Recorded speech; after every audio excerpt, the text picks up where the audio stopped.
Hello guys! So welcome to our ultimate house tour. This is Aisal Valente, your real estate broker here in Metro Tagaytay, Cavite and Batangas. So today, we're gonna feature a brand new house dito sa Royal Tagaytay Phase 1. So at my back, ito na yung property. Ang kagandahan sa kanya, facing east ang property. And then, pagdating naman sa feature sa labas, yung 2-car garage, eto, meron tayo niyan. So, kitang-kita naman, di ba? And, ang kagandahan sa kanya, stainless na yung gamit ng gate. So, ang ganda, di ba?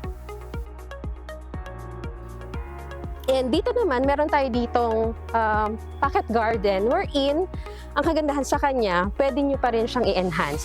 Pero right now, since bago lang siya at walang nakatira, so ang inilagay lang nila for the meantime is the synthetic grass.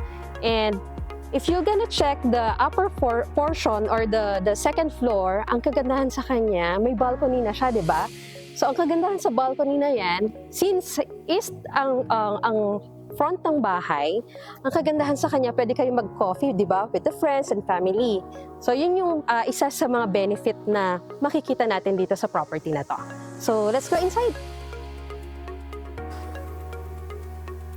Ayan. So, nandito na tayo ngayon sa harapan ng bahay wherein kung makikita nyo, ang ganda ng style ng bahay kasi naka-elevate siya and very friendly rin sa mga matatanda since meron siyang railing tulad nito, di ba?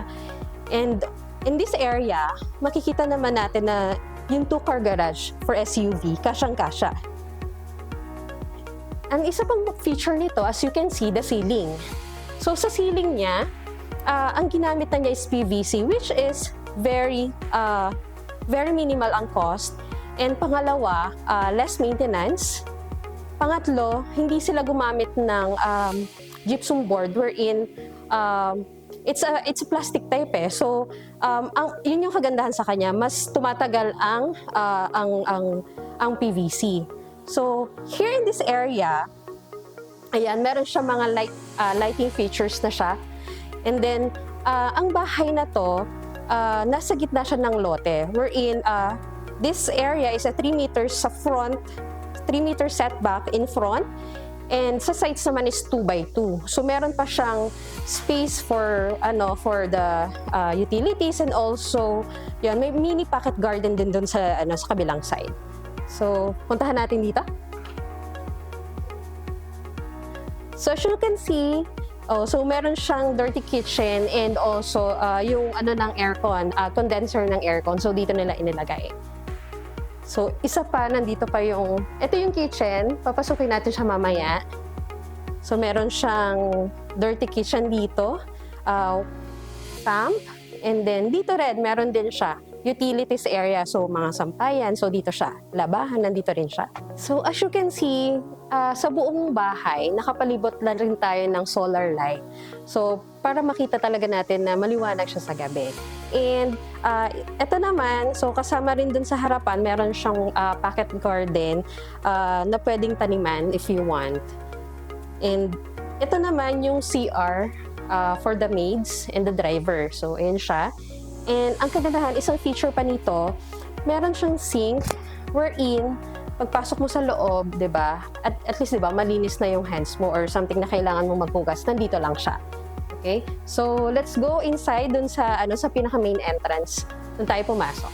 Ayan. So, nandito tayo na ngayon sa entrance door. Kung makikita nyo, sa ibang bahay kasi pagpasok pa lang, wala na siya agad pinaka-roof. So dito, kung makikita nyo, hindi kayo mababasa na. And ang importante, hindi rin mababasa yung door nyo kasi meron na siyang di ba?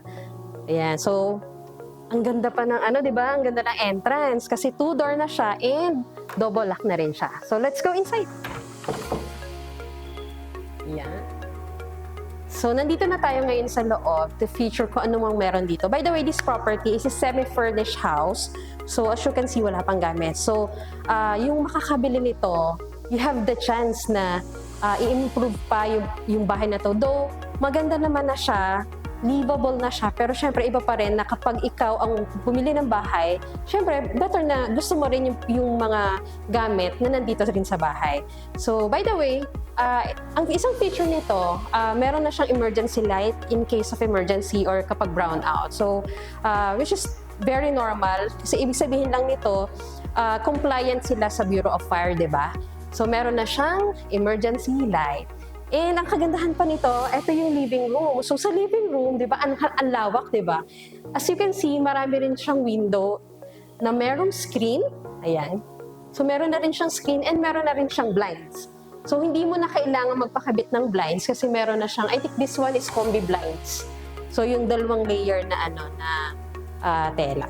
So yan. So dito naman, pagpunta natin dito, nandito yung isang guest room. Ayan. Tingnan natin, O, diba? Merong effect yung ilaw. So, ang kagandahan din sa kanya, meron na rin siyang floor-to-ceiling cabinet. Ayan. So, may gamit na. may ano. And meron na rin siyang meron na rin siyang aircon. So, meron din siyang sariling CR na merong shower. Naka-enclose na rin yung shower niya. Ayan. Diba? So, meron na rin siyang shower features. And, ang kagandahan sa kanya, complete na talaga siya. So, may sink, ayan, may mirror, may toilet. So, ayan. And, ang kagandahan sa kanya, one color design lang yung wall niya. So, diba? Napakasimple nung CR niya. So, punta naman tayo dito. So dito, since syempre kung mag-welcome ka ng mga bisita, importante rin na meron tayong powder room. So ito yung isang powder room dito. Ayan. So as you can see, same lang din ang design dun sa isang room. Yan, sa guest room. Okay? Ayan. So dito naman, ayan. Ito na yung malawak mo na kitchen. So ang kagandahan sa kanya, so this one is the breakfast nook. So, naka-quartz na rin yung yung ibabaw niya. And, ang ganda ng mga cabinet look, glossy, 'di ba? Ang daming cabinet kasi mula taas hanggang baba, puro cabinet siya. Yun yung kagandahan sa kanya. And meron na rin siyang La Germania oven, stove, ayan. And ito, dinagdag na nila ito kasi syempre, yung center table for the kitchen. So, naka U-type ang ating kitchen. Yun yung kagandahan sa kanya. And merong center. Diba? So, hindi ka talaga maubusan ng space. Sobrang laki ng space, Sobrang laki ng space. At ang isa pa dyan, ito. This will be your dining area. So, dito, pwede ka maglagay ng 8-seater na dining table. So, ang ganda, di ba? So, yung kanina, yung pinto na yun yung going out. So, yun. So, papunta yun dun sa dirty kitchen. Okay? So, dito tayo sa kabilang side. So, ito naman, so, yan. Pwede ka maglagay pala dito ng di ba? Ng table. Since ito ay breakfast nook. So, kapag kayo lang ng family, pwede na kayo dito mag-breakfast, di ba? Yan. So dito, ito naman yung maid's room, pero hindi natin siya masyadong i-feature kasi meron siyang gamit sa loob. So, pero itong maid's room na to, ang kagandahan sa kanya, meron na rin siyang cabinet and sariling CR sa loob. Yan. So, dito naman, balik tayo dito. Ito naman yung electrical room nila. And storage na din. So, yan, may mga gamit pa. So, yan, pwede i-check. May mga gamit pa. Ang kagandahan lang sa kanya, madaling i-access. Okay? Okay, so tapos na tayo dito sa ground floor. So, ang masasabi ko lang dito, sobrang ganda, very simple, pero very functional lahat ng area. Na-maximize niya yung space. Biruin mo, ang laki ng living room, ng kitchen, ng dining. Plus you have the guest room dito sa baba. So, kung merong mga elderlies na meron kayong bisita na elderlies o mga kamag-anak na elderlies, pwede sila dito sa baba. Which is, meron din naman dito na powdered room. So, yun yung kagandahan sa kanya. And, hindi na iisang tabi ang maid at saka driver kasi meron silang sariling area nila. So, let's go naman to second floor para to check naman kung anong meron doon. So, let's go. So, dito, this is a staircase going to the second floor wherein makikita nyo, meron siyang sturdy railings. Tapos, naka-glass na rin, naka-tempered glass na rin yung ano niya, yung staircase niya. And, ang ganda ng lighting, 'di ba? So meron siyang combination. And bukod diyan, yung flow ng light, ng air, meron pa din kasi ang dami mong bintana. Okay? So, tara, taas tayo. Yan. So, nandito na tayo ngayon sa second floor. Dito naman sa second floor, puro mga room siya. So, nandun si master's bedroom, then 2 ensuite and 2 regular room. So, dito muna tayo sa area. So, this one is, ayan, napakalawak na room. Which is napakaganda. Kasi, as you can see, lahat ng area may window. You have that kind of ilaw. Tapos, you have the, the aircon. So, lahat ng room actually dito, merong aircon. And, meron siyang ayan, CR. So, ang kagandahan sa kanya, pinag-isipan. Kasi naka-enclose ang shower. Merong siyang rack dito sa likod para yung mga towels nandito lang nakasampay. Tapos may bintana and may blinds din. So, nandito rin yung toilet niya with the bidet. And, yun nga, may CR, lakas ng tubig, with the mirror also. So, dito as you can see, meron siyang isa pang room, going out naman to. So, for sharing itong toilet na to. If merong mga visitor or doon sa kabilang. So, tayo doon sa kabila. Ayan. So, ito yun kanina. So, ngayon punta naman tayo dito sa kabila. So, itong room na din na to, by the way, lahat ng mga rooms may mga cabinet na. Which is very, efficient, very functional. Kasi, normally, kapag talaga naghahanap ka ng houses, syempre, importante na may mga ganito ka nalalagyan ng mga gamit. Which is, from floor to ceiling yung kanyang cabinet. Yan, nagaganda ng niya. Nagaganda ng bukasan. So, syempre, with the aircon, and yung mga bintana niya, meron na rin siyang screen at saka blinds din. And dito, so another storage din siya. So, hindi kayo mauubusan, hindi magiging cluttered yung area.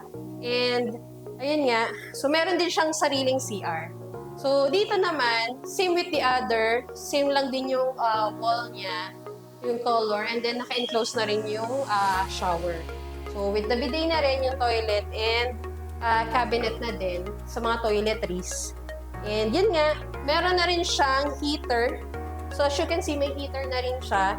So, dito naman, every room naman meron kasi ina-anticipate niya since nasa Metro Tagaytay tayo, malamig yung klima. So, medyo mahirap maligo kapag malamig. So, ayan, in-anticipate nila kaya nilagyan nila ng heater. Okay?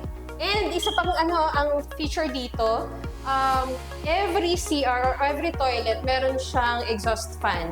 Which is very, maganda siya kasi para yung amoy bago pala. Okay?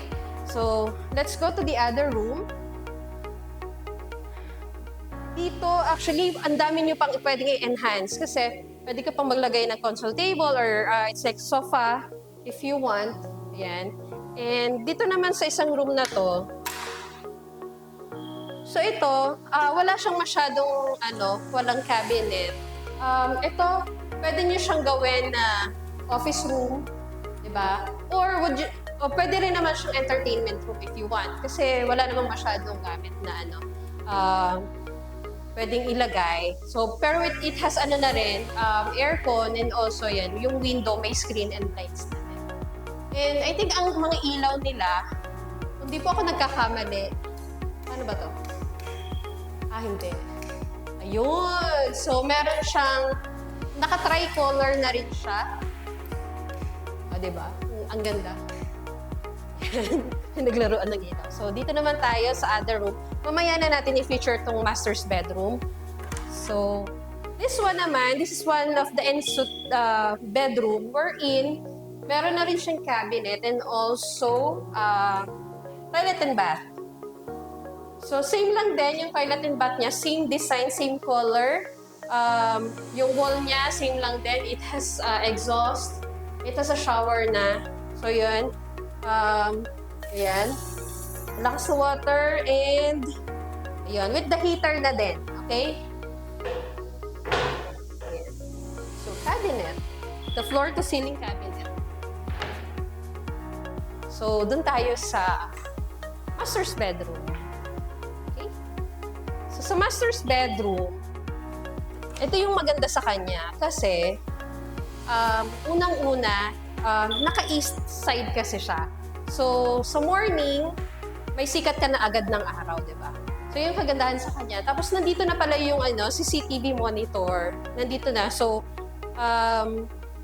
ikaw hindi mo na kailangan bumaba kasi makikita mo na kung anong nangyayari sa baba, di ba? Yun yung kagandahan. And meron na siyang split-type aircon. So, ang condenser niya nandun sa labas. And then ito, yan, meron siyang, nakapalibot siya sa balcony. Okay? Yun yung kagandahan sa kanya. Ang ganda rin ng pagkakagawa ng window, by the way. Sobrang ganda. Alam mo na quality yung ginawang, na ginamit na materials. So, dito naman sa master's bedroom, syempre hindi mawawala na meron tayong walk-in closet at saka toilet and bath. So, dito tayo. So, ito yung walk-in closet. Diba? Isang room din siya. Ang daming cabinet. Yung kagandahan. And, ito yung, yan, CR niya. So, meron siyang dalawang sink, tapos mirror, tapos naka-enclosed shower na rin siya. Tapos complete fixtures na rin yung shower niya. Okay? So, yan. Meron din siyang heater. And yung tubig, malakas din. Okay? So, punta naman tayo dito. So, itong master's bedroom, ang benefit niya, or ang isa pa sa features niya, meron siyang another door going out. So yun nga, yung master's bedroom natin, nakapalibot siya sa may nakapalibot na balcony. So, eto, pagpunta dito, meron ka pang extra space for the storage, di ba? And ayan, meron din siyang lighting fixture sa labas. Yan. So, as you can see, meron na rin mga solar lights din. So, yan. So, punta tayo doon. By the way, this one, since naka-east siya, so morning sun siya, ang kagandahan sa kanya, kung halimbawa gusto mong mag-coffee or gusto mong makipagkwentuhan with your family and friends, so pwede dito kasi dito pwede ka maglagay ng table, di ba? So yan, table, tapos inom-inom lang kayo ng kape. So, and dito naman, ang kagandahan, meron siyang sariling access going in para hindi ka masyadong dadaanan dun sa master's bedroom. So, yung maganda sa kanya. So, very spacious na na bahay. So, yan. So, we're done with the tour. To wrap up lang kung ano man yung yung nandito sa bahay. This property is ang lot area niya is 300 square meter, ang floor area is 400 square meter. It has 8 rooms. Kasama na doon yung master's bedroom. 2 ensuite, 2 regular, 1 guest room sa baba, and the maid's room and the driver's quarter. So, 8. Okay? Sa CR naman, so for the masters, 2 ensuite, 3, 4 pang-4 powder room, pang-5 sa driver and sa maid, so 6. By the way, itong property na to is located sa Royal Tagaytay Phase 1, wherein meron na siyang naka-include na golf share.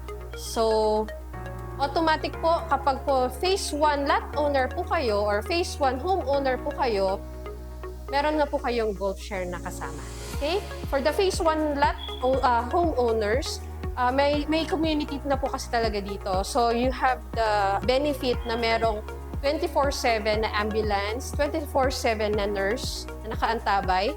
Since ang Royal Tagaytay Phase 1 po is kilala for the foreigners and also sa mga retirees. So, if you are one of those or gusto mo lang talaga na magkaroon ng simpleng buhay dito sa Tagaytay area, so you can check this property at our YouTube page.